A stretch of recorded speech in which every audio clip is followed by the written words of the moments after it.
السلام علیکم دوستو، آج ہم آپ کو بتائیں گے آرام طلبی کے نقصانات اور جدید سائنسی تحقیقات۔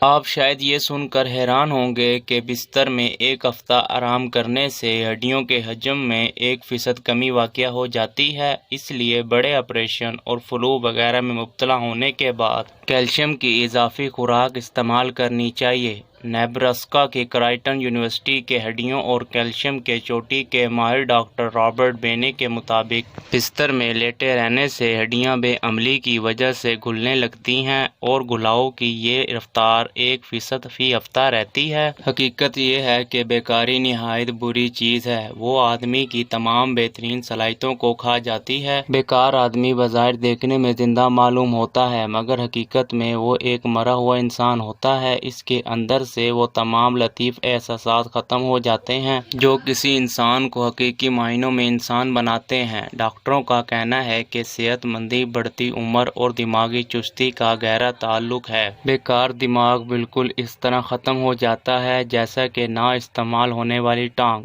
جس طرح ورزش پٹھوں کی حفاظت کرتی ہے، دماغی کام آپ کی قوت مدافعت اور دماغ کی صلاحیت کو قائم رکھتا ہے۔ جو لوگ 100 سال کی عمر تک پہنچ جاتے ہیں وہ زندگی سے فرار حاصل نہیں کرتے بلکہ ہر قدم پر کسی بھی نقصان کا اچھے طریقے سے سامنا کرتے ہیں۔ ایسی بہت سی مثالیں ہیں کہ لوگ اپنی زندگی میں ہر قسم کا جانی و مالی نقصان برداشت کرنے کے باوجود اب بھی بھرپور زندگی گزار رہے ہیں۔ موت سے پہلے مرنے کی کوشش نہ کریں بلکہ صحت مند اور طویل زندگی پانے کے لیے سادہ خوراک، ورزش اور مثبت سوچ اختیار کریں۔ والٹ ڈیز کہتا ہے کہ زندگی کی مصیبتیں ہلکی بنانا چاہتے ہو تو اپنے آپ کو زیادہ سے زیادہ مصروف رکھو۔ حضرت عمر رضی اللہ عنہ فرماتے ہیں کہ میں کسی آدمی کو دیکھتا ہوں اور وہ مجھے پسند آتا ہے، مگر جب معلوم ہوتا ہے کہ وہ کوئی کام نہیں کرتا تو میری نگاہ میں گر جاتا ہے۔ حضرت عمر بن خطاب رضی اللہ عنہ کا ارشاد گرامی ہے، میں اس بات کو بہت معیوب سمجھتا ہوں کہ تم میں سے کوئی